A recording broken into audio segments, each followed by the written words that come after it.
केंद्रीय वित्त मंत्री 1 फरवरी को अंतरिम बजट पेश करेंगी। ये उनका पूर्णकालिक महिला वित्त मंत्री के नाते छठा बजट होगा। हम आपको लगातार बजट इतिहास से जुड़े रोचक पहलुओं से रूबरू करा रहे हैं। इस कड़ी में आज हम आपको बता रहे हैं कि देश के ब्लैक बजट के बारे में। इसके साथ ही देश के इतिहास का एक बजट ऐसा भी रहा है जिसमें प्रधानमंत्री ने बजट भाषण के दौरान माफी भी मांगी थी।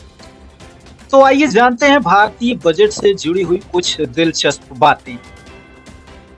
28 फरवरी 1970 के दिन पूर्व प्रधानमंत्री ने पीएम पद के साथ वित्त मंत्री होने के नाते देश का आम बजट पेश किया था। इंदिरा गांधी के मिजाज, खासतौर पर उनके सख्त लहजे से सभी वाकिफ थे।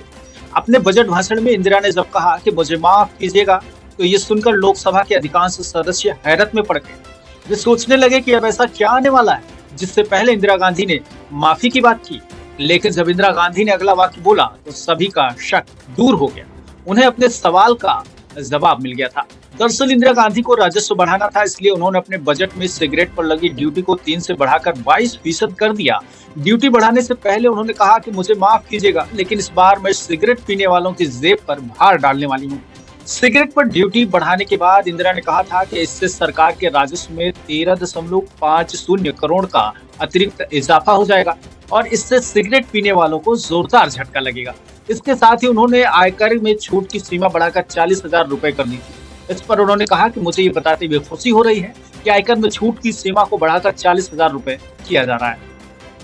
वित्त वर्ष 1973-74 में तत्कालीन वित्त मंत्री यशवंत राय बी चौहान की ओर से पेश किए गए बजट को भारतीय इतिहास का काला बजट या ब्लैक बजट कहा जाता है। ऐसा इसलिए क्योंकि उस बजट में 550 करोड़ रुपए से ज्यादा का घाटा दिखाया गया था।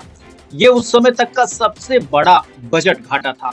इस बजट पर वर्ष 1971 में पाकिस्तान के साथ युद्ध और खराब मानसून का असर दिखा था। इसके साथ ही एक और रोचक तथ्य आपको बता दें कि साल 1955 तक सिर्फ अंग्रेजी भाषा में ही बजट पेश होता था, लेकिन वित्त वर्ष 1955-56 में बजट पहली बार अंग्रेजी और हिंदी दोनों भाषा में छापा गया। ब्यूरो रिपोर्ट, नई दिल्ली।